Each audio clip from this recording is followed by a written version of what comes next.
বাংলাদেশে আর বাংলাদেশের বাইরে পৃথিবীর বিভিন্ন প্রান্তে যেখান থেকে চ্যানেলে দেখছেন আপনাদের সকলকে সাদর আমন্ত্রণ তৃতীয় মাত্রা দেখবার জন্য। সাম্প্রতিক নানা বিষয় নিয়ে আলোচনার জন্য আমার সঙ্গে স্টুডিওতে রয়েছেন আমার বায়ে বসা আছেন বাংলাদেশ জাতীয় রাজস্ব বোর্ডের প্রাক্তন চেয়ারম্যান ডক্টর মোহাম্মদ আব্দুল মজিদ, এবং আমার ডানে রয়েছেন পারভিদা প্রেসিডেন্ট এবং দেশের বিভিন্ন ব্যবসা ট্রেড বোর্ডের নেতৃত্বে বিভিন্ন পর্যায়ে ছিলেন জাপানের সম্রাট কর্তৃকও তিনি সম্মানিত আব্দুল হক আমার ডানে বসা। স্বাগত আপনাদের দুজনকে তৃতীয় মাত্রায়। দেশে এক ধরনের থমথমে ভাব, রাজনীতি অর্থনীতি সব কিছু মিলিয়ে, যদিও নির্বাচন অত্যাসন্ন, এবং এই থমথমে ভাবটা নানা কারণে এক ধরনের অনিশ্চয়তা আছে, আশাবাদও আছে। তো আমি আপনাদের দুজনের কাছ থেকেই এই রাজনৈতিক অর্থনৈতিক পরিস্থিতিটাকে আপনারা কীভাবে দেখছেন শুনতে চাই। ডক্টর মোহাম্মদ আব্দুল মজিদ যদি শুরু করেন আলোচনা। ধন্যবাদ। আপনি যথার্থই বলেছেন যে আশাও আছে, নিরাশাও আছে। আসলে এই আশা নিরাশার দোলাচালেই কিন্তু আমাদের সামগ্রিক জীবন। কেননা প্রতিদিন আমরা নতুন নতুন ঘটনার উদ্ভব দেখি, এবং পারতপক্ষে আমাদের জনগণ না, শুধু সারা বিশ্বের জনগণও প্রতিদিনই নাটকীয়তা পছন্দ করে। নাটকীয় খবর, নাটকীয় নানানভাবে এক একটা ঘটনা ঘটে, সোশ্যাল মিডিয়ায় নানানভাবে আসে, এবং কিছুক্ষণ এটা থাকে স্মৃতিতে, তারপর ওটা চলে যায়। আমাদের বর্তমানে এই মুহূর্তে আমার কাছে যেটা মনে হয়েছে, অর্থনীতি আর রাজনীতির মধ্যে একটা বড় ঠান্ডা যুদ্ধ চলছে। অর্থাৎ কখনো কখনো বা অধিকাংশ সময় রাজনীতি অর্থনীতিকে পাশ কাটিয়ে যাচ্ছে বা পাশ কাটিয়ে যাচ্ছে। আবার অর্থনীতি যে সব কিছুই, অর্থনীতি ঠিক না হলে যে ওনার রাজনীতি ভালো হবে না বা কাজ করতে পারবেন না, সে কথাটাও অনেক সময় কেউ মাথায় আনছেন না। আমরা গত এই কয়েক মাস যখন থেকে এই নির্বাচনের বিষয়টা আসছে, এর আগে তো সংস্কার নিয়ে সবাই কথা বলছিলেন, কিন্তু সাম্প্রতিককালে লক্ষ্য করছি কোনো দলই বা কেউই কিন্তু এই অর্থনৈতিক বিষয়গুলো, জটিলতাগুলো, এই ব্যাপার নিয়ে খুব একটা বেশি কথা বলছেন না। ইদানিংকালে অবশ্য কিছু কিছু সংগঠন কিছুটা অর্থনীতি কিছুটা রাজনীতি নিয়ে মুক্ত আলোচনার করছেন, এবং সেখানে রাজনৈতিক দলের নেতারা যাচ্ছেন, কিন্তু সেটাও ওই রকম, ভাই আমি খুব ব্যস্ত আছি, 2 লাইন কথা বলে চলে গেলেন, আগেরটা শুনলেন না, পরেরটা বুঝলেন না, ইত্যাদি এই ধরনের। আমি মনে করি we all must be serious. রাজনীতিও করব, সেটাও সিরিয়াস হওয়া উচিত। আবার ইকোনমিক ভালো না হলে ভালো রাজনীতি হবে না, এটা কিন্তু স্পষ্ট। আজকে আপনি সারা বিশ্বে দেখেন, ইভেন খোদ আমেরিকাতেই দেখেন, একজন ব্যবসায়ী মানুষ তার ব্যবসায়িক দৃষ্টিতে ট্যারিফের বিষয় নিয়ে সে কিন্তু তার গোটা দেশ, তার দেশ জাতি এবং সারা বিশ্বে সে রাজনীতি করছে, কিন্তু তার ট্যারিফের ওই বিষয় নিয়ে, মানে অর্থাৎ অর্থনীতি নিয়ে এই যুদ্ধ একটা বাধায়, আবার সেই যুদ্ধটা থামিয়ে দেয়, দিয়ে ক্রেডিট গনে করতে হবে, সুযোগ দিতে হবে, ক্রেডিট গনে সব কিছু পিছনে কিন্তু অর্থনৈতিক স্বার্থ, অর্থনৈতিক মরলিপানা, অর্থনৈতিক এ করাটাই হচ্ছে কিন্তু উদ্দেশ্য। তো সুতরাং আমি মনে করি আমার দেশের এই মুহূর্তের যে সংকট বা যে ক্রান্তিকালে আমরা আছি, সেখানে অর্থনীতিকে তার জায়গা করবার, দেওয়ার, স্বীকৃতি দেওয়ার ব্যাপারটা সবার কাছে আসতে হবে। কেননা যদি আপনার দ্রব্যমূল্য নিয়ন্ত্রণে না থাকে, যদি আপনি গ্যাস সাপ্লাই না দিতে পারেন, যদি আপনি অন্যান্য সকল বিষয়গুলোতে যদি যোগান না দিতে পারেন, ব্যাংকিংকে যদি আপনি যথাস্থানে না আনতে পারেন, হ্যাঁ, তো তাহলে আপনি যতই সংখ্যায় আধিক্যে খুব সুন্দর ভোট করলাম বললেন, কিন্তু স্থায়ীশীল হবে না। কারণ সব কিছুর উপরে আমজনতার অর্থনীতিটাই হচ্ছে আসল। এবং এর সাথে শুধু আমার নিজের সমস্যা না, এর সাথে বাইরেরও একটা প্রভাবের ব্যাপার জড়িত আছে। চীন তার দিক থেকে দেখছে, ভারত তার দৃষ্টিতে দেখছে, ইভেন সুদূর আমেরিকা থেকে ওনারাও দেখছেন, এমনকি যে আমাদের মালয়েশিয়া আসিয়ান যেটা আর কি, সেটার সাথেও আমাদের দেখা যাচ্ছে যে অনেকগুলো বিষয় এসে যাচ্ছে। তো সুতরাং বহিরঙ্গের বিষয়টির প্রতিও যেমন নজর দেওয়ার বিষয় আছে, স্ট্র্যাটেজিক গ্রহণের, কৌশল গ্রহণের ব্যাপার আছে। আবার একই সাথে দেশের ভিতরেও একটি স্বয়ম্ভর অবস্থা গড়ে তোলা ছাড়া এই সমগ্র জনগণকে বোঝানো দরকার যে নিজের অর্থনীতি নিজে যদি ঠিক না করতে পারেন, তাহলে আপনাকে এটা অনেকটা ওই যে ইমিউন ক্ষমতা কমিয়ে দিয়ে একজন মানুষ, একজন ক্যান্সার রোগী যেমন কষ্ট পায়, এই জাতির যদি ওই অর্থনৈতিক দিক দিয়ে সে যদি এরকম ইমিউন ক্ষমতা তার হারিয়ে যায়, রেজিলিয়েন্স পাওয়ার আমরা যেটা বলি, সেটা যদি হারিয়ে যায় তখন কিন্তু বাইরের অনেক চাপ, অনেক বিষয়, অনেক ষড়যন্ত্র মোকাবেলা করা কঠিন হবে। তা সুতরাং সব কিছুর উপরে আমি মনে করি নিজের দিকেই তাকানো দরকার, এবং নিজের মধ্যে আমি বারবার চাচ্ছি অর্থনীতি আর রাজনীতির ভিতরে একটা মেরুকরণ হোক, একটা মেলবন্ধন হোক। অর্থনীতিবিদ রাজনীতির কথা ভাববেন, এটা ঠিক আছে, আবার একই সাথে রাজনীতিবিদকেও অর্থনীতির কথাটাকে সামনে আনতে হবে। যদি জনগণের আস্থা তারা তৈরি করতে চান, আপনি পুরো জনগণকে অন্ধকারে রেখে আপনি এখানে ওই যে কি বলে উত্তরণ, যেটা এলডিসি উত্তরণ, এলডিসি উত্তরণ কিন্তু একটা গুরুত্বপূর্ণ বিষয়। 2026 সালে 24শে নভেম্বর যে এলডিসির উত্তরণ ঘটবে, এটাকে সাধারণ একটা বিষয় মনে করবার কোনো কারণ নাই, কারণ এটা পুরোপুরি অর্থনীতির ভূগোল চেঞ্জ করে দেবে, আপনার সক্ষমতা দিয়ে চেঞ্জ করে, আপনাকে হয়তো আরও অন্যের উপরে নির্ভরশীলতাটা বেশি বাড়িয়ে দেবে। আপনি একটা ভালো ক্লাবে ওঠার আপনার জামা কাপড় কিচ্ছু নাই, অথচ বললো আপনি এখন মিস্টার রহিম হয়ে গেছেন, হ্যাঁ, তখন না আপনি এদিকে না ওদিকে, এই ধরনের অবস্থা। অনেক সাহারান কান্ট্রির কয়েকটা দেশ কিন্তু, ইভেন দক্ষিণ আফ্রিকার কয়েকটা দেশও কিন্তু তারা কিন্তু এই ট্র্যাপে পড়েছে। এটাও যেমন ঠিক, একই সাথে এটাও ঠিক যে আপনাকে আপনার মর্যাদায়, আপনাকে কম্পিটিটিভ ওয়ার্ল্ডে ওঠার জন্য আপনার আসলে একটা সক্ষমতা লাগবে, পরীক্ষায় পাশ করা লাগবে। তা পরীক্ষায় পাশ করার আগে পড়াশুনোর তো কোনো খবর নাই, পড়াশুনো নাই, সক্ষমতা নাই, সমগ্র জনগণকে প্রস্তুত করা নাই, তাদেরকে হতে হবে। সেই জন্য let us look at our self এবং ঠিক করার চেষ্টা করি। অনেক ধন্যবাদ আপনাকে, এবং বিশ্বের যারা যেখান থেকে দেখছেন আপনাদের সবাইকে আন্তরিক সালাম ও শুভেচ্ছা আদাব পেশ করছি। আর এই ডিসেম্বর মাসে শ্রদ্ধাভরে স্মরণ করছি আমাদের লাখ শহীদদের, যাদের কারণে আমরা একটা স্বাধীন রাষ্ট্র পেয়েছি। আমি নিজেও সেই মুক্তিযুদ্ধে অংশগ্রহণ করার সৌভাগ্য হয়েছিল। তো যে আলোচনাটা করছিলেন ডক্টর আবুল মজিদ সাহেব, ইনফ্যাক্ট আজকে আমি আমাদের এখানে জিবুতি নামক ছোট্ট যে একটা দেশ আছে আফ্রিকার, হর্ন অফ আফ্রিকা বলা হয়, আপনার যেটা রেড সির উপকূলে, ইথিওপিয়ার নিচে, ইয়েমেন এবং সোমালিয়ার পাশে, ইয়েমেনের উল্টা দিকে সোমালিয়ার পাশে, খুবই স্ট্র্যাটেজিক লোকেশনে, যে দেশের আমি অনারারি কনসুল হিসাবে মজিদ সাহেবরা আমাকে করেছিলেন। তার রাষ্ট্রদূত তিনি এখন ঢাকায় আছেন। তিনি একটা কথা বলছিলেন যে peace and security are the precondition for any development. তো শান্তি এবং নিরাপত্তা, এবং দেখেন আফ্রিকাতে জিবুতির আশেপাশে সবগুলো দেশে কিন্তু গৃহযুদ্ধ, সরকারবিহীন অবস্থা, সোমালিয়াতে ইয়েমেনকে তো প্রায় ধ্বংস করে ফেলা হয়েছে, তারপরে একটু দূরে সুদানে মারাত্মক রকমের গৃহযুদ্ধের মতো অবস্থা বিরাজমান। অথচ জিবুতি ছোট্ট একটা দেশ, মাত্র 12 লক্ষর মতো পপুলেশন, সে কিন্তু খুবই কৌশলগতভাবে অবস্থান নিয়ে তার কৌশলকে ব্যবহার করছে শান্তি স্থিতিশীলতাকে প্রাধান্য দিয়ে। কীভাবে? আমেরিকান 7th ফ্লিট ওখানে আছে, ভারতের নৌবাহিনী আছে, চীনের নৌবাহিনী আছে, এমনকি জাপানি নৌবাহিনীও সাহস করে সবার থেকে র্যাঙ্ক নিচ্ছে, এবং জিবুতি পোর্টকে ব্যবহার করে এন্টায়ার ইথিওপিয়াকে সে সার্ভিস দিচ্ছে, দিয়ে কিন্তু এখন সে ফ্রি ইকোনমিক জোন করেছে। আহ্বান করছে, আজকে আমাদেরকে আহ্বান করলো যে তোমরাও আসো, ভারত চীন কিন্তু সুবিধা নিচ্ছে, তোমরাও গেটওয়ে টু আফ্রিকা হিসেবে আসো। তো ওনার কথাটা আমার কাছে খুব মূল্যবান মনে হচ্ছিল। শান্তি এবং নিরাপত্তা উন্নয়নের জন্য পূর্বশর্ত।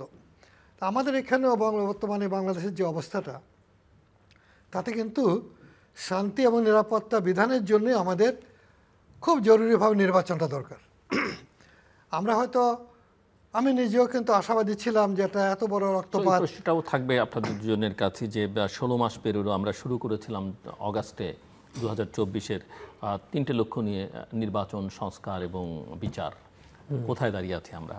আমি সে জায়গাটাই, অনেক ধন্যবাদ আপনাকে, খুব ভালো করে পয়েন্টটা নিয়েছেন। আমার কাছে মনে হচ্ছে যে আমরা অনেক স্বপ্নতারিত, এবং পরিবর্তনের ক্ষেত্রে মানুষ যেভাবে, যেমন তরুণরা স্বপ্নতারিত হয়ে প্রাণ দিয়েছে পরিবর্তনের জন্য। কি কি পরিবর্তন? এই ভাষাটা সম্ভবত আমাদের লার্নের পলিটিশিয়ান, আমাদের বিজ্ঞ, প্রাজ্ঞ, অভিজ্ঞ রাজনীতিবিদদেরকে দিতে হবে যে কেন মানুষ তার সবচেয়ে মূল্যবান যে জীবন সেই জীবনটাও দিয়ে দিল তরুণরা কিসের মোহে কিংবা কী প্রত্যাশা করে। এর ভাষাগুলো কিন্তু তাদেরকে দিতে হবে, এর ট্রান্সলেশনটা তাদের দিতে হবে। তাদের কর্মসংস্থান, বেটার লাইফ, নিরাপত্তা, মর্যাদা। মানুষ যখন গরিব হয়, যখন তার ক্ষমতা থাকে না, তখন মর্যাদাও থাকে না। যেমন রাজনীতিবিদরা কেন টাকা খরচ করতে চায় ইলেকশনের সময়, যে কিছু টাকা খরচ করে ভোট কিনবো। তো এই গণতন্ত্র তো আমাদের মূল কাম্য না, কিন্তু মূল কাম্য ছিল একটা ডিফারেন্ট কান্ট্রি, যেটাকে আমরা একটা স্বাধীন সার্বভৌম জনগণের মর্যাদাবান জনগণ, যেটা আমরা জাপানের সাথে তুলনা করতে চাই। কি জাপানকে আমরা ফলো করার চেষ্টা করেছি, যে জাপান তার কোনো প্রাকৃতিক সম্পদ ছাড়াও সে বিশ্বে এভাবে মাথা উত্থিত করে দাঁড়ালো এবং পৃথিবীর টপে চলে গেলো কীভাবে, সেটা আমাদের মডেল। আমাদের মডেল হতে হবে দক্ষিণ কোরিয়া, এমনকি ভিয়েতনাম। সেখানে আমরা আমাদের মানুষকে মর্যাদাহীন করে, ক্ষমতাহীন করে, ভোট কিনে যে গণতন্ত্রের চিন্তা করি, এটা কিন্তু কাম্য নয়, এটা টেকসই হবে না কখনো। অতএব আমি মনে করি যে আমার ভেতরে যে আকাঙ্ক্ষাটা ছিল যে আমরা বৈপ্লবিক পরিবর্তন আশা করেছিলাম, কিন্তু পরে ভাবলাম প্রফেসর ইউনূস সাহেব তো বিপ্লবী লোক নন। তিনি তো বিপ্লবের কোনো দল থেকে কিংবা বিপ্লবী দল থেকে কিংবা বিপ্লবী ব্যাকগ্রাউন্ড থেকে এসে কোনো বিপ্লবী অঙ্গীকার করে আসেন নাই। তিনি একটা এনজিও করতেন, তিনি বিশ্বে একজন নোবেল পুরস্কারপ্রাপ্ত মানুষ, তিনি গ্রামীণ ব্যাংক, গ্রামীণ ফোন এগুলো করেছেন, ট্রাস্ট করেছেন, অনেক মর্যাদাবান মানুষ। আমি মনে করি তিনি ক্ষমতা নেওয়ার পর যতটুকু করেছেন হয়তো এতটুকুই তার পক্ষে সম্ভব ছিল, কারণ অন্য কাজগুলোর যে একটা বিশাল শক্তি দরকার, পলিটিক্যাল পাওয়ার, রাজনৈতিক শক্তি, সে তো তার নাই। ওইভাবে দলগুলো তাকে ওরকমভাবে ব্যাকিং করে নাই। নাকি প্রেসিডেন্ট জিয়াউর রহমান সাহেব কেন পেরেছিলেন অল্প সময়, কারণ সামরিক বাহিনীর শক্তি তার পেছনে ছিল। অর্থাৎ আফগানিস্তানের তালেবানরা কেন পারল, because of the militia. They have the militia, military power, and they have a political philosophy, যে আমরা এইভাবে রাষ্ট্র চালাবো, আমাদের অর্থনীতি এরকম হবে, সমাজনীতি এরকম হবে, শিক্ষানীতি এরকম হবে, আমাদের বিদেশ নীতি এরকম হবে, আমাদের সেনাবাহিনী এরকম হবে। তারা কিন্তু পেরেছে, আমেরিকার মতো কান্ট্রির সাথে টাকা দিয়ে কিন্তু তারা পেরেছে। অর্থাৎ বাংলাদেশে একটা তো আমরা 71 সালে আমরা ঠিক সেভাবে বিপ্লবী কোনো পরিবর্তন সাধন করতে পারি নাই, সেখানে কোনো জাতীয় সরকার ফর্ম করতে পারি নাই। তারপরে যতগুলো ঐতিহাসিক সুযোগ আমরা পেয়েছি 90 সালে কিংবা এখন এসে 2024 সালে, আমরা কিন্তু বৈপ্লবিক পরিবর্তনের একটা অভ্যুত্থানের মাধ্যমে সরকারকে আমরা হটাতে পেরেছি। আমি মনে করি, আমি বিশ্বাস করি জীবনের আজকের এই অবস্থায় কিংবা এই বয়সে 74 বছর বয়সে, যে বাংলাদেশে এই ঘটনা আগামীতে আরও ঘটবে। কারণ বাংলাদেশের মানুষ সরকার কীভাবে হাঁটাতে হয় তার নীতির বাইরে গেলে সেটা বুঝে গেছে, তরুণরা বুঝে গিয়েছে, জনগণও সেটা বুঝে গেছে। অতএব আগামী দিনে সরকারকে কিন্তু অনেক সতর্ক হতে হবে এবং আগামী সময় ডেফিনেটলি স্থিতিশীলতার জন্য স্বাভাবিক, জাপানরা বলছিল একটা স্বাভাবিক নির্বাচন তোমাদের দরকার, কোট আনকোট নর্মাল ইলেকশন। এই নর্মাল ইলেকশনটা আমরা যদি করতে পারি, তাহলে কিন্তু আমি মনে করি বাংলাদেশ একটা নতুন জায়গায় আসবে এবং শহীদরা যারা এই আমাদের হাজারো ছেলেরা যে প্রাণ দিল, তাদের প্রতি আমাদের মর্যাদাটা হবে। এবং সেখানে যে সংস্কার চিন্তা করা হয়েছে, আমি মনে করি ব্যক্তিগতভাবে যে সংস্কার হঠাৎ করে সবাই চিন্তা করেছে, এতটুকুর মধ্যে সীমাবদ্ধ নয়। সংস্কারটা আরও অনেক ব্যাপক, বিশেষ করে আয়ের বন্টন, সবচেয়ে বড় কথা এগুলো। তারপরে হলো জীবন মানের পরিবর্তন। মানুষকে আপনি ওই আমলা কিংবা সচিবদেরকে 5000 স্কোয়ার ফিটের ফ্ল্যাট দেবেন আর নিচে দেবেন 2 লাখ টাকা দিয়ে বাড়ি, হাউজিং, এরকমটা দিয়ে কিন্তু আপনি স্থিতিশীল করতে পারবেন না। আপনাকে কিন্তু একটা, যেমন আপনি ভিয়েতনামে যান, ভিয়েতনামে কিন্তু কয়েক কোটি মোটরসাইকেল আছে, কিন্তু সিম্পল 800 সিসির মোটরসাইকেল, 80 সিসির মোটরসাইকেল সবাই চালাচ্ছে। 2 রুমের বাসা মন্ত্রীরও, 2 রুমের বাসা একজন আপনার স্টাফেরও কিংবা আপনার ড্রাইভারেরও। ঠিক সেইভাবে আমরা যদি আয়ের বন্টনটা করতে, যেমন জাপানে মজিদ সাহেব কিন্তু অনেক বছর জাপানে ছিলেন এবং ওনার বাসায় বসে আমরা কিন্তু জাপান বাংলাদেশ চেম্বারের প্ল্যান করেছি। বা আমি যদি আজকে রাষ্ট্রীয় পুরস্কার পেয়ে থাকি জাপানের, এটা কিন্তু উনিও অংশীদার, কারণ উনি এর মধ্যে অনেক কন্ট্রিবিউশন আছে, অনেক সময় দিয়েছেন, চিন্তা করেছেন। আমরা ওনার বাসায় দোস্ত মতো আমি ওনার বাসায় থেকেছি, যে আমরা চিন্তা করেছি, রাত জেগে জেগে চিন্তা করেছি এবং আমরা অন্তত একটা জায়গা আনতে পেরেছি যে আজকে জাপানের মতো কান্ট্রিকে অনেক বড় করে আমরা, আমি মনে করি ইটস অ্যান অ্যাচিভমেন্ট, আমরা করতে পেরেছি। বাট আনফর্চুনেটলি ব্যাপক সংস্কার যে রাষ্ট্রের দরকার, কাঠামোগত বিন্যাস, প্রশাসনিক বিন্যাস, বিচার ব্যবস্থা পরিবর্তন, আয়ের বন্টন, ট্রান্সপোর্টেশন, হাউজিং। যে হাউজিংয়ের কথা বলে কিন্তু আমাদের এই যে নিউ ইয়র্কে যে মামদানি, তরুণ মামদানি জিতলেন, উনি 800 স্কোয়ার ফিট একটা বাসা থাকতেন। এটা কিন্তু জাপানের মতো জায়গায় কিন্তু টোটালি ভিন্ন। আপনি যদি জাপানের চা দোকানেও কাজ করেন, তাও আপনি এটা বাসা অ্যাপ্লাই করতে পারবেন থাকার জন্য, যে আমার বেতন এত, মিনিমাম বেতন, আপনার বেতনের 10% নিয়ে আপনাকে স্থানীয় সরকার বাসা দেবে। আবার আপনার ওই বেতন দিয়ে আপনি যে ভাড়া দিয়ে যাবেন, ওই মসজিদ সব সচিব একই ভাড়া দেবে ট্রেনের মধ্যে। অর্থাৎ কতগুলো জিনিস কিন্তু সমাজতান্ত্রিক, ট্রান্সপোর্টেশন, হাউজিং এবং এডুকেশন। এই জিনিসগুলো একটা ক্যাপিটালিস্ট কান্ট্রি, আমি জাপানকে ওই জন্য মনে করি Japan is the only socialist country in the world, যার মধ্যে চমৎকারভাবে সমাজ বিন্যাস করা হয়েছে। ডক্টর মজিদ, দুটো বিষয়কে আমি নিয়ে নিচ্ছি। একটা হচ্ছে যে শান্তি আর নিরাপত্তা, that must be the most ingredient and precondition for the prosper or democracy or whatever.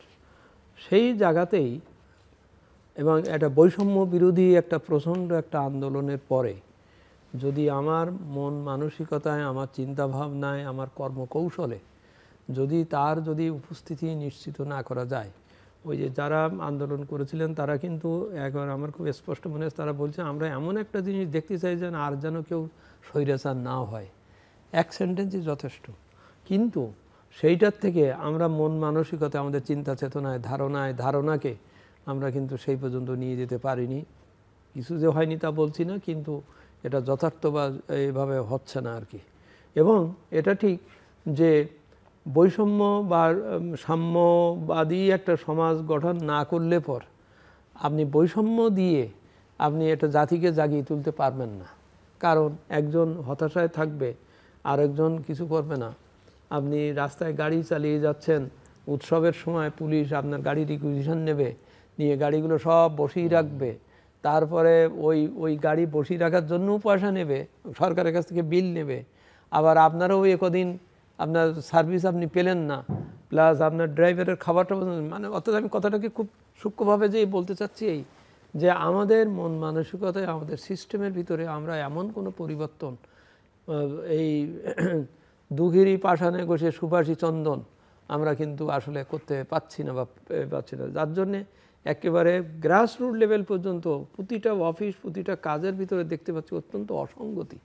এবং এই অসঙ্গতির ব্যাপারটাই মানুষকে ভাবাচ্ছে, আমাদের স্বপ্নকে আরও দূরে সরিয়ে দিচ্ছে একটা হওয়ার জন্য। এর জন্য কিন্তু আসলে একটা অন্য ধরনের সাধনার প্রয়োজন। এই সাধনা মনের থেকে আসতে হবে, ভিতর থেকে আসতে হবে। আমি যদি এখন অর্থনীতিতে সামনে যে তিনটে কথা বলেছেন, নির্বাচন, সংস্কার আর বিচার, নির্বাচন, সংস্কার, বিচার, এরা কিন্তু পরস্পর প্রযুক্ত। অর্থাৎ নির্বাচনটা যদি আপনি শুদ্ধভাবে করেন, পরিস্থিতি করতে পারেন, তাহলে আপনার সংস্কারও আপনি এগিয়ে নিয়ে দিতে পারবেন। সংস্কারের ব্যাপারে আপনার আগ্রহ এবং কথাটা ঠিক থাকতে হবে। আর ওর ভিতরে তো অন্যতম বিষয় হচ্ছে ন্যায় বিচার, আইনের শাসন, এই বিষয়গুলো। কারণ এইগুলোই একজন মানুষকে ওই যে নিরাপত্তার শান্তি দেয়। আইনের শাসনটা যদি থাকে, একজন মানুষের যেন মনে থাকে যেন এর একটা বিচার হবে, আমি এর একটা বিচার পাবো, তাহলে একটা ভালো বিচার পাবো বলা মানে হচ্ছে যে অন্যায়কারী তারও একটা ভয়ের সৃষ্টি হয় যেন একটা বিচার হবে, আর যে বিচারটা দেখতে পাচ্ছে, ফলটা পাচ্ছে, তার কাছেও একটা। এই দুটো জিনিস কিন্তু একসাথেই আস্থার পরিবেশ সৃষ্টি করে। যেমন আমরা এখন মনে করছি যে ব্যাংকিং খাতের যে প্রচণ্ড যে ক্ষতিকর যে অবস্থা, মানে বিরাট অবস্থা, সেখান থেকে নানানভাবে চেষ্টা করা হচ্ছে এটাকে টেনে তোলার বা করার। কিন্তু সেখানে যদি ওই উদ্দেশ্য আর বিধিও বা ন্যায়, ওই কী বলে ইন্নামাল আমালু বিন নিয়াতকে যদি স্পষ্ট না করা যায়, তাহলে কিন্তু আস্থা এটা হবে না। আমরা এই জুলাই আন্দোলনের পরে আমরা একটা করেছিলাম, ওই যে গ্রাহক সমিতি, গ্রাহক মানে যারা ব্যাংকের থেকে টাকা নেয় বা রাখে, তাদের কিন্তু কোনো বলার কিছু ছিল না বা নাই। হ্যাঁ, একজন যে চুরি করে নিয়ে যাচ্ছে টাকা, তার শরিয়া কাউন্সিলও কিছু বললো না, তার ওই সরকারের অডিট ডিপার্টমেন্টও কিছু বললো না, কেউ কিছু বললো না।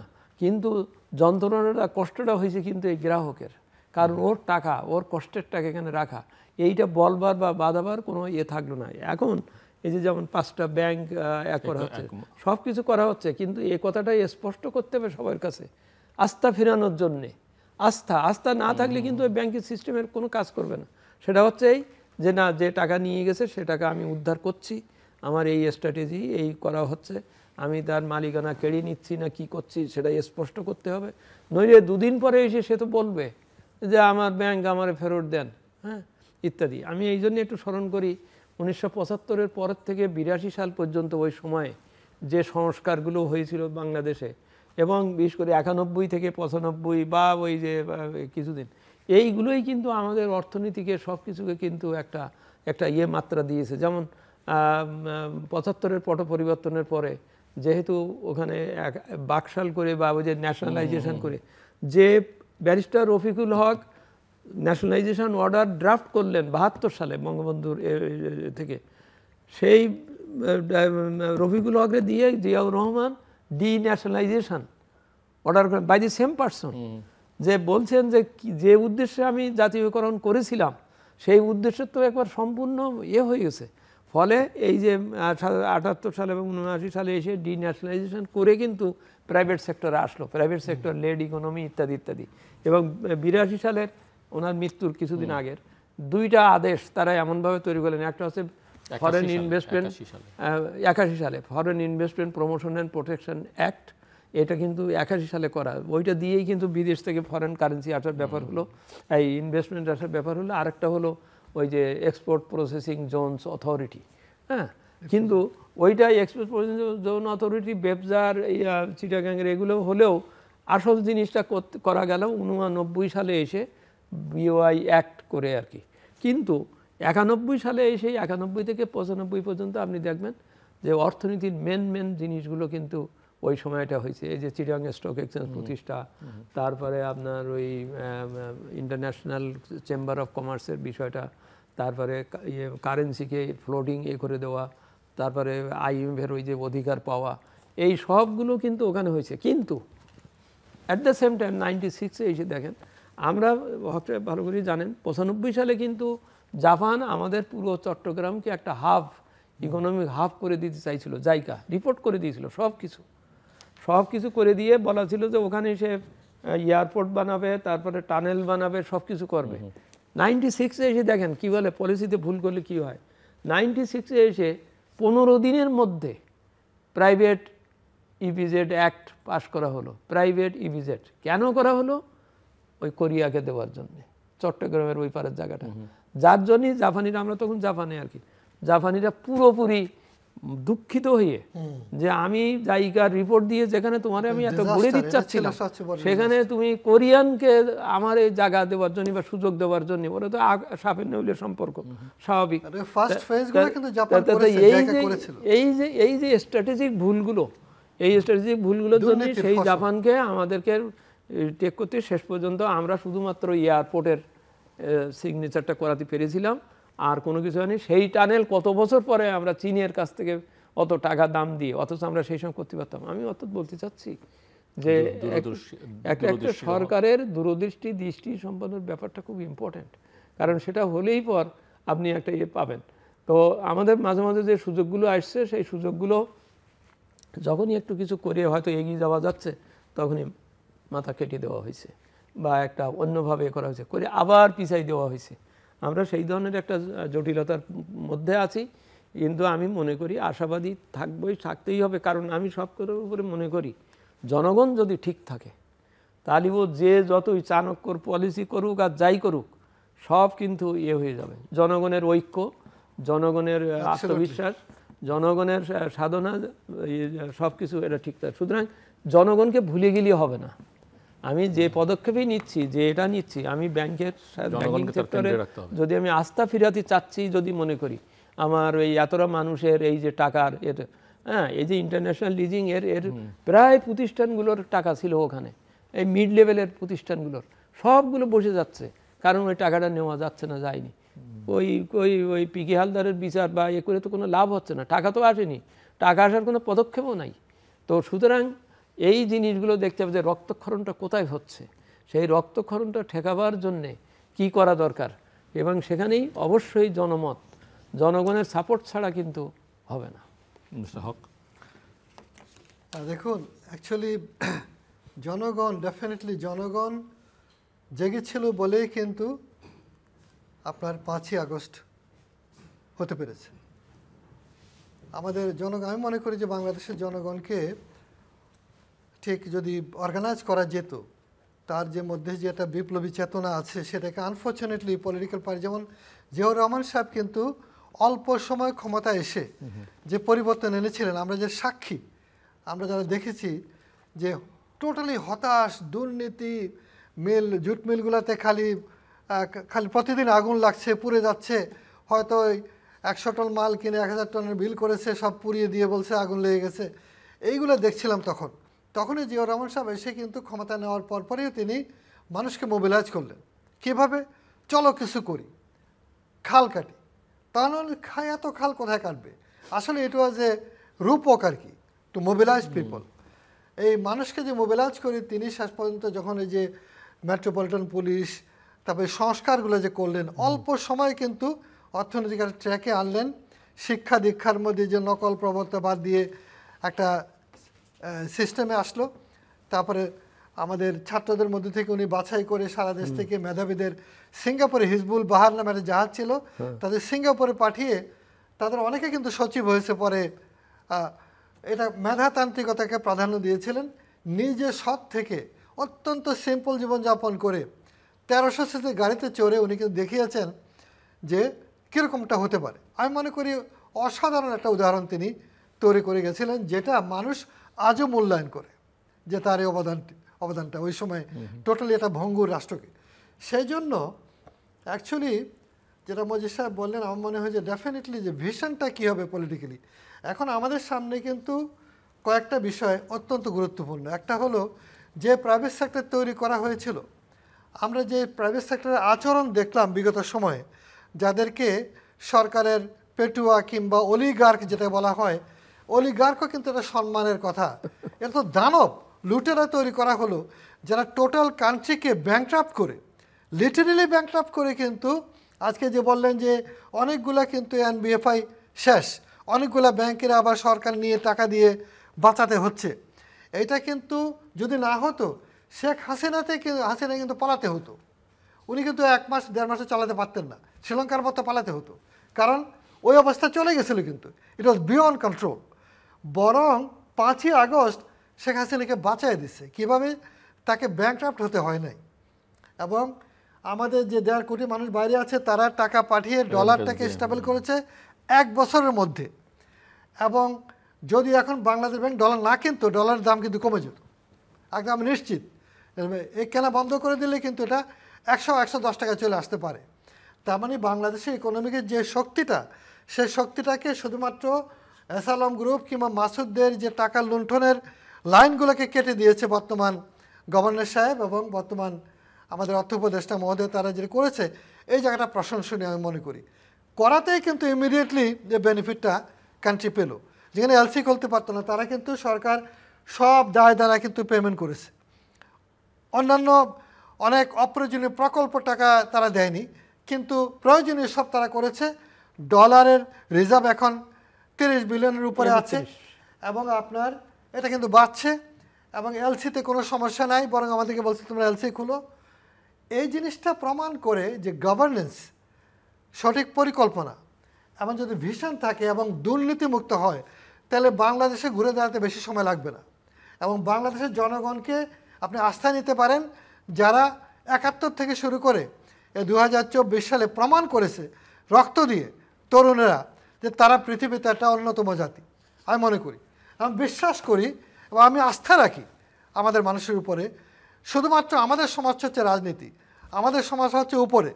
যারা দেশকে এখান থেকে লুট করে নিয়ে যাচ্ছে তারা হয়তো আমাদের আশেপাশেই আছে, আমরা তাদেরকে চিনি, তাদেরকে মরলে পর জানাজা দিই, আবার তাদেরকে বড় মানি, তারা নির্বাচন করে মন্ত্রী হয়, সচিব হয়, তাদেরকে আমরা চিনি।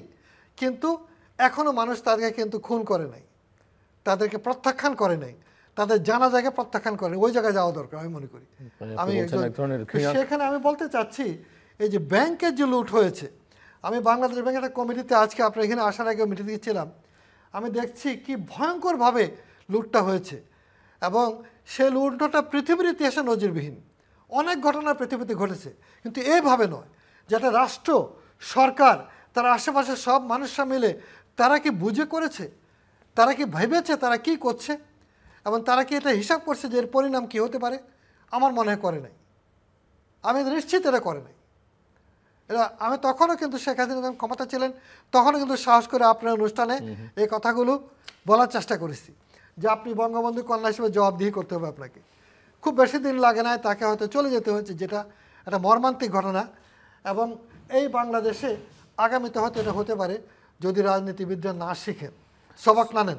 আমি একটা কথা বলি, এখানে যোগ করি, আগামী সরকার কিন্তু অনেক গুরুত্বপূর্ণ একটা বিষয়। আগামী সরকারকে, সব পার্টিকে বুঝতে হবে যে তাদেরকে সংস্কারের একটা অঙ্গীকার নিয়ে আসতে হবে। এই পরিবর্তনগুলো কী কী? কেবল যে কিছু তড়িঘড়ি করে পরামর্শ দিলে আমি মনে করি দ্যাটস নট এনাফ। এখানে কিন্তু সম্পদের বন্টন কিংবা আয়ের বন্টন থেকে শুরু করে হাউজিং, ভূমি বিন্যাস, অনেক কিছু করা লাগবে সরকারকে। এবং ফরেন এক্সচেঞ্জ কন্ট্রোল, সরকারি চাকরিতে যারা অর্থ পাচার করে তাদের ব্যাপারে কঠোর নিয়ন্ত্রণ, জাতিসত্তা যদি বাঁচাতে হয়, সোভারেন্টি যদি বাঁচাতে হয়, এমনকি সেনাবাহিনীর মধ্যে পরিবর্তন না, তারা কি কর্পোরেট বাহিনী হবে নাকি রিয়েলি ডেডিকেটেড বাহিনী হবে, সেনাবাহিনী হবে জনগণের জন্য, নাকি আলাদা একটা আলাদা পাকিস্তান কিংবা ইজিপ্টের মতো ফেরাউনের দেশ ইজিপ্ট আর পাকিস্তানের সেনাবাহিনী আমাদের মডেল হতে পারে না।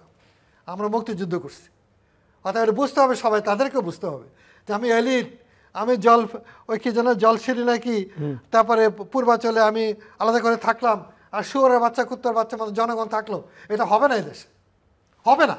আমি আপনাকে অনুষ্ঠানে আজকে বলে গেলাম। সেই জন্য আপনাকে কিন্তু সংস্কারের অঙ্গীকার করতে হবে সরকারকে। The government will be for reform, এবং জাতীয় সরকার হতে হবে যদি স্টেবিলিটি আনতে চান, শান্তি আনতে চান। সকল রাজনৈতিক দল মিলে করতে হবে, কারণ তাহলে আপনি স্টেবিলিটি দিতে পারবেন না। আপনার পাশে ভারতকে আপনাকে ইয়েতে রাখতে হবে। কারণ ইউনূস সাহেবকে একটা জায়গায় আমি বাহবা দিই, তিনি ভারতকে ট্রিট করেছেন ইতিহাসে সবচেয়ে ভালোভাবে। এই বাংলাদেশে তার মতো করে কেউ কিন্তু ভারতকে ট্রিট করতে পারে নাই।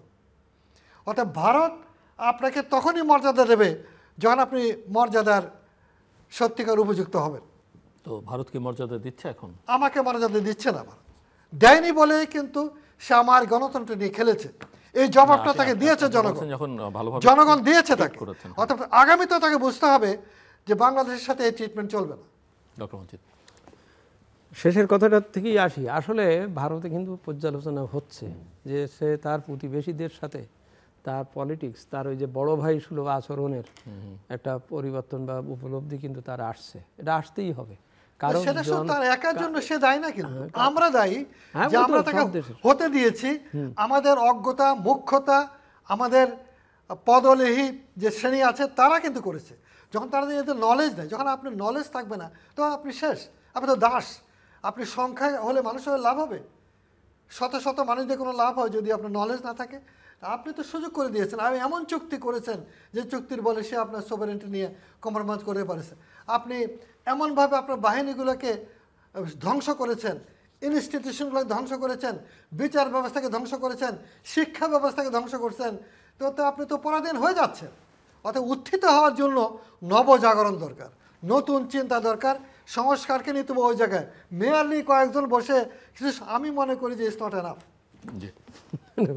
কথা কথা ইয়ে হলো ঠিকই। কারণ আমি মনে করি একটা জাতির দরিদ্র হতে পারে, কিন্তু তার চরিত্র বলটা যদি নষ্ট হয়ে যায়, আত্মমর্যাদার পৃষ্ঠ, হ্যাঁ, তার আত্মমর্যাদার জ্ঞান যদি তার ঠিক না থাকে। আপনি শ্রীলঙ্কার দিকেই দেখেন, সে কিন্তু গর্তে পড়েই গিয়েছিল, খুব খারাপ পরিস্থিতি, তারপর সেখান থেকে কিন্তু ঠিকই সে উঠে আসতে হবে। জাপান কিন্তু 50 বছর পর পর, ওদের ইতিহাসে আছে 50 বছর পর পর কিন্তু একবারে ধূলিসাৎ হয়ে যায়, হয় যুদ্ধে, নইলে ভূমিকম্পে, নইলে কিছুতে, কিন্তু থামে না, উঠে আসে। একজন জাপানির বয়স গড়ে 80 বছর, সে অবশ্যই দারিদ্র দিয়ে শুরু করে ধনী হয়ে সে যায়। আবার তার সন্তান ধনী হয়ে জন্মগ্রহণ করে, কিন্তু শেষে দরিদ্রে পড়ে যায়, এবং ওই দরিদ্রতার থেকে উপরে ওঠার জন্য সে পরিশ্রমী থাকে। এটা কিন্তু ওদের জাতীয় অর্থনৈতিক সব কিছুর বৈশিষ্ট্য। আমাদেরও সেই রকমই হতে হবে যে আমি দরিদ্র হব, মাঝে মাঝে হতেই পারি, ওর কারণ আছে, প্রাকৃতিক দুর্যোগ আছে, নানান ধরনের বিষয় আছে, কিন্তু আমি চরিত্র বলে, আমি শিক্ষায়, স্বাস্থ্যে, উনি যেটা বললেন, এই ব্যাপারে যদি আমি আত্মসচেতন না হই, আত্মবলিয়ান না হই, তাহলে তো আমাকে ওই সেই ইমিউন ক্ষমতা হারিয়ে যাওয়া সেই রুগীর মতন, যে টোকা দিলেই আমি পড়ে যাব, এই ধরনের পরিস্থিতি। সেই জন্য আমরা এই যে আন্দোলন, এর বিপ্লবের পরে যে কথাটার বেশি ছিল, শিক্ষার জন্যেই শিক্ষার্থীরাই কিন্তু কোটা বৈষম্য বা ইত্যাদির কথা দিয়েই কিন্তু তারা এটা শুরু করেছে। শিক্ষকেরা পড়ান না, পড়ছে না, তার জ্ঞান সে টিকছে না, অন্যরা এসে এখানে কাজ করে যাচ্ছে। যেমনটি উনি ইঙ্গিত করলেন যে কোনো দেশ বা কেউ আপনাকে হয়তো, আমার এখানেই তো এখনও প্রায় 10 বিলিয়নের মতন আমার এখান থেকে রেভিনিউ আর্ন করে নিয়ে যাচ্ছে, রেমিটেন্স নিয়ে যাচ্ছে অন্য দেশের লোকেরা, অর্থাৎ আমি আমার সেই লোকবল তুলতে পারিনি। তা সেই জন্যেই যে চেষ্টাটা করা হয়ে গেছে, এটাকে আমি চাণক্য পলিসি বলি, নেহরুর ডক্ট্রিনেও আছে পরিষ্কার করে, যে আর কেউ এ হয়ে উঠুক, হইয়ে তার হোক, এটা মেনে নিতে হবে, করবে। কিন্তু আমি আমার আত্মসচেতনতায় আমি কি করলাম, আমি কিন্তু শিক্ষার ব্যাপারে দেখেন আপনি কোনো সংস্কার কিচ্ছু করা হয়নি, কোনো একটা শিক্ষা কমিশন নাই। আর কমিশন করি আর না করি, আমার ভিতরে, আমার এই শিক্ষকদের ভিতরে এই বোধটা কি এখনও জেগেছে যে না, আমার ক্লাসে যে ওদের পড়াতে হবে, ওরা পড়ুক, ওরা ভালো ছাত্র হয়ে ওরা পাশ করলে আমার মর্যাদা পাবে, আমি শিক্ষক, এবং এভাবে আমি তার কথা না ভেবে, রাষ্ট্র বা সরকারই কি সেটা চাইছে? আমি তো ওইটাই বলছি, আমি রাষ্ট্র সরকার, আমি সবাইকে ওইভাবেই বলছি। আমি কি শিক্ষকরে ঘাট ধরে শিক্ষার দিকে আনতে পেরেছি? আমি কি ছাত্রদের ক্লাসে পড়ে বা বুঝিয়ে তোমার পড়া, তুমি এই যে তোমার যে বিষয় সেগুলোকে করার পেরেছি? বরং আমরা তাদেরকে হয়তো অটো পাস, এটা ওটা এই দিকে দিয়ে যে কোনো একটা কথা বলে করি। এবং একটা কথা বলেছেন, এটা ঠিক, কিন্তু ভবিষ্যতের সরকারদের নিরবিচ্ছিন্নভাবে 5 বছর চলা কঠিন হবে। কারণ সবাই কিন্তু চক্ষুষ্মান হয়েছে অন্তত এই যে দাবি আদায় করতে হবে। এই মবরে আমি এখন গালাগালিভাবে ভাবছেন, কিন্তু ভবিষ্যতে কিন্তু যে কোনো জায়গায়, যে কোনো প্লেসে, হ্যাঁ, আমরা যেমন এখন সবাইকে এই অ্যাডভাইস করতেছি সব জায়গায়, যে আমাদের সব জায়গার যে জেলা সমিতি বলেছি যে আপনারা আপনাদের রিটায়ার্ড পারসন, ইঞ্জিনিয়ার, ডাক্তার ইত্যাদি, এই করে ছোট নাগরিক কমিটি গঠন করেন, করে ওই যে অফিস কাজ দিচ্ছে না, যে ইঞ্জিনিয়ার, যে কন্ট্রাক্টর আপনার রোডের ফাঁকি দিচ্ছে, আপনি যা তার সেখানে ধরেন, সুন্দরভাবে বলেন। আপনি ওই আবার আরেকটা পাল্টা শক্তি হয়ে ওর সাথে ভাগ বসবার জন্য ঝগড়া করবেন, এটা না, এটা করলে আপনার মোটেই হবে না। আপনি সেখান দিয়ে আপনি স্কুলটা ভিজিট করেন, এই আপনারাই অভিভাবকরা একটা গ্রুপ করে যে আপনি এটা কি করছেন, পড়াচ্ছেন, এইরকম ধরনের একটা জাগরণ কিন্তু আসতে হবে। কারণ সব কিছু সরকারের উপরে ভরসা করা যাচ্ছে না, কারণ সরকার ওই যেমন শান্তি এবং শৃঙ্খলা যেটা, সে তো সেই মেনটেন করে পারতে চাচ্ছে না। এই দায়িত্ব এখন যার কমিউনিটি নিজের থেকেই নিতে হবে। কমিউনিটি হেলথ আপনাকে নিজেকেই এটা মেনটেন করতে হবে, দেখাতে হবে, বুঝতে হবে যে আপনাকে এই যে আপনার হাসপাতালে এত ওষুধ দিল, আপনি এটা কারে দিলেন, সুন্দর করে দিয়ে তারা বলতে হবে।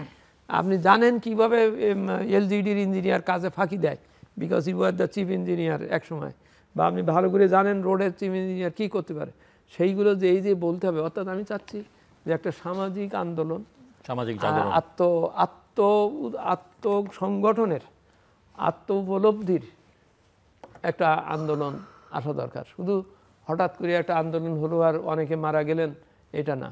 ওই যে মনে আছে স্বরাষ্ট্রমন্ত্রীর সামনে একজন পুলিশ বলতেছিল, স্যার আমি গুলি করলাম, এটা শুনলো দেখলো মারা গেছে, ওই লোক সরে না। তারপরে তার মনের ভিতরে কি ধরনের একটা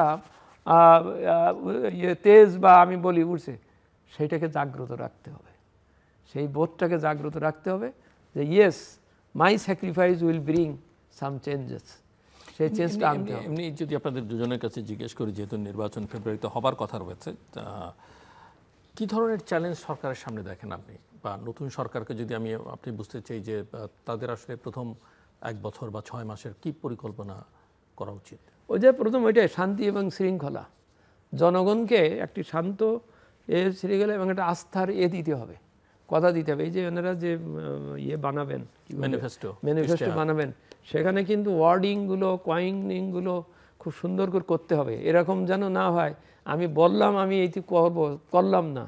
2008 সালের আপনি যে দল পরে আসছিল তাদের এখনও আপনি আছে, আপনি তার এগুলো পড়ে দেখেন, কত ভালো ভালো কথা বলেছেন, কিন্তু কিছুই করেন নাই। ওই যে জনগণের আস্থার থেকে সরে গেলেন, যে আপনি বললেন কি আর করছেন কি, এইটার থেকে এই পরিস্থিতি যেন না হয়। এখন থেকে যে নির্বাচনী ইশতেহার যা লিখবেন ভেবে চিন্তে লিখবেন এবং সেই ভেবে চিন্তে সেইভাবে যেতে হবে। প্রথম হচ্ছে শান্তি শৃঙ্খলা, আইন শৃঙ্খলা, মানুষকে একটা স্বস্তি দিতে হবে। দ্বিতীয় হচ্ছে ও নিজেই পরিশ্রম করবে, ওরে শুধু আপনি নীতি সহায়তা দেবেন, ওকে আপনি নীতি সহায়তা দেবেন, পরিবেশ এই করে দেবেন। আমার বাংলাদেশের মানুষ কিন্তু নিজেই সব করতে পারে। যেমন আমি বললাম না, 91 থেকে 95-এর ইতিহাসটা আপনি দেখেন, সেলফ ডেভেলপড প্রাইভেট সেক্টর। আজকে যে গার্মেন্টসের যেটা বলছি, একবার কিন্তু আমাদের নতুন উদ্যোক্তারাই নিজেরাই পরিশ্রম করে বাজার খুঁজে বের করছে এবং চ্যালেঞ্জগুলো নিয়েছে।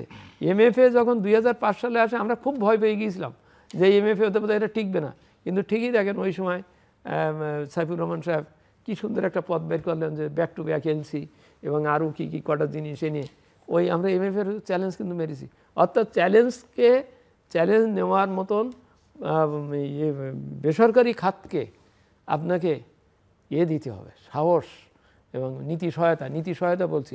আপনি নিজেই ব্যবসাগুলো সব নিয়ে নেবেন, রাষ্ট্র ব্যবসা নেবে, এটা ঠিক না। আমি ওই জন্যই দুঃখের সাথে বলি যে আজকে দেখেন সেই 5ই আগস্ট থেকে আজকে প্রায় 1 বছর কত মাস হলো, আমাদের FBCCI নাই। মানে অর্থাৎ আমার তো মনে হয় এই সময়টাতে নিরপেক্ষ ভালো ইলেকশন করা, ফেয়ার বডি পাওয়া সম্ভব ছিল। হ্যাঁ, ইজিলি বরং this is the time, this was the time. এইটাকে আপনি ডিপলিটিসাইজ করতে পারতেন বা করা উচিত ছিল।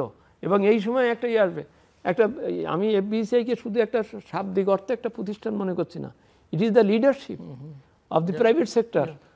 আমরা যে প্রাইভেট সেক্টর লেড ইকোনমি করতে চাচ্ছি তাকে। সরি, আমি একটু ইন্টারভেন করলাম। অ্যাকচুয়ালি দেখেন, ফেডারেশন চেম্বারের বাংলাদেশের ব্যবসায়ীদের শীর্ষ সংগঠন, আজকে 1 বছর হতে চললো, এখানে নির্বাচিত কোনো বডি নাই। বডি না থাকাতে কি হয়েছে, অনেকগুলো পলিসিতেই কিন্তু প্রতিনিধিত্ব নাই, যার জন্য পলিসিগুলো অ্যাব্রাপ্টলি হয়ে যাচ্ছে, পলিসিগুলো ব্যবসায়ীদের অংশগ্রহণ ছাড়া হয়ে যাচ্ছে এবং সরকারের মধ্যে কিংবা প্রশাসনের মধ্যে একটা মনোবৃত্তি যে এগুলো ব্যবসায়ীদের দেখে কি হবে।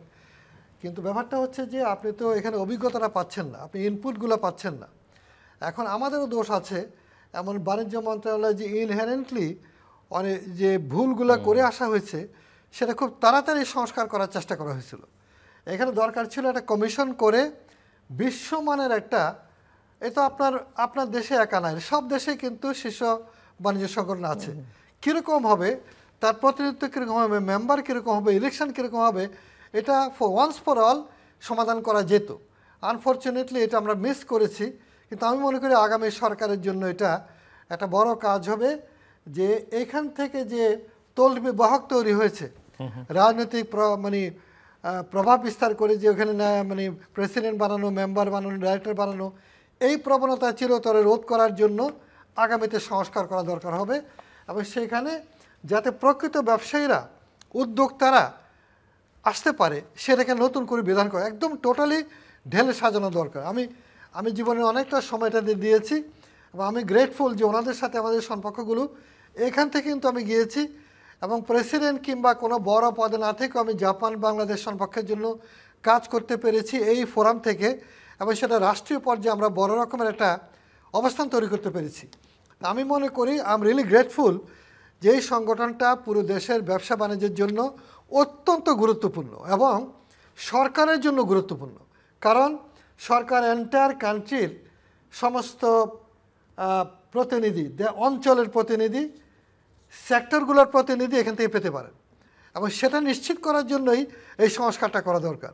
সেজন্য আমি মনে করি যে কোনো একটা এমপি হওয়া চেয়ে ফেডারেশন চেম্বারের প্রেসিডেন্ট হওয়া কিন্তু অনেক গুরুত্বপূর্ণ। কারণ আপনি সরকারের সকল পলিসিতে আপনি কিন্তু ইন্টারফেয়ার করতে পারেন, আপনি ইনপুট দিতে পারেন, আপনি এখানে গিয়ে ডিবেট করতে পারেন, আপনি নতুন ধারণা দিতে পারেন, সংস্কারের জন্য দিতে পারেন, আমদানি রপ্তানি, trade, import policy, export policy, revenue policy, সবটাতে কিন্তু এমনকি আপনার সমস্ত পলিসিতে দেওয়ার কিন্তু সুযোগ আছে। সেজন্য এই জায়গাটায় একটা ন্যাশনাল চেম্বার, আমরা ফেডারেশন চেম্বার বলি, এখানে একটা ব্যাপক সংস্কার দরকার, যেটা হয় নাই। আমি মনে করি সেটা আগামী সরকারের জন্য চ্যালেঞ্জ বাংলাদেশের। এবং এই পাশাপাশি আমি বলবো যে অলিগার্ক শ্রেণী তৈরি হয়েছে, তল্পি বাহক এবং ডাকাত কিংবা লুটেরা তৈরি হয়েছে, সেখান থেকে বেরিয়ে এসে বাংলাদেশে সবাই রাজনীতি করে কেন? ওই জিন্দাবাদ বলতেছে যাচ্ছে কেন? টেন্ডারবাজি করবে, রাষ্ট্রীয় সুবিধা নেবে, ডিউটি ফ্রি গাড়ি নেবে, সরকারের আশীর্বাদ নিয়ে বড় প্রকল্প করবে, এইভাবে ধনী হওয়ার প্রবণতায় কিন্তু যাচ্ছে। এটাকে ভেঙে দেওয়া দরকার। এবং নতুন উদ্যোক্তা শ্রেণী কী হবে, জাতীয় পুঁজির বিকাশ কীভাবে হতে পারে এবং জাতীয় পুঁজি কী, আমি মনে করি সেই ফিলোসফিটাও নতুন রাজনীতিকে দিতে হবে। যারা এই স্বপ্নে বিভোর হয়ে টাকা খরচ করে নির্বাচিত হচ্ছেন, আমি মনে করি আগামী দিনে এই বার্তা এরকমটা সেরকমটা হবে না, কিংবা বাংলাদেশে শান্তিও হবে না, উন্নতিও হবে না যদি আপনি এগুলোকে অ্যাড্রেস না করেন। জাপানের কথা বলছিলেন মজিদ শাহ, আমি গত সপ্তাহে জাপান থেকে আসছি।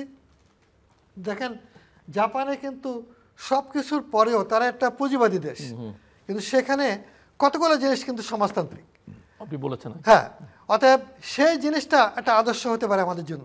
সবচেয়ে বড় কথা তাদের সততা, নিষ্ঠা এবং আদর্শ। আমি মনে করি আদর্শ ছাড়া কিছু হতে পারে না। আদর্শবিহীন যে মানুষেরা বাংলাদেশকে লুটপাট করছে, তারা যেই হোক, তারা কিন্তু আমাদের শত্রু। আমি একটু যোগ করি, এটা খুব গুরুত্বপূর্ণ পয়েন্ট। সেটা হচ্ছে যে নির্বাচন ব্যাপারটা এইভাবেই, যেমন আমরা এফবিসিসি এর কথা বললাম, যে এই একটা টাইম ছিল এটাকে ডিপলিটিসাইজ বা দ্বিদলীয়করণ করার একটা সুযোগ ছিল। আর একটা বড় সুযোগ ছিল এবং হওয়া উচিত আমাদের স্থানীয় সরকার।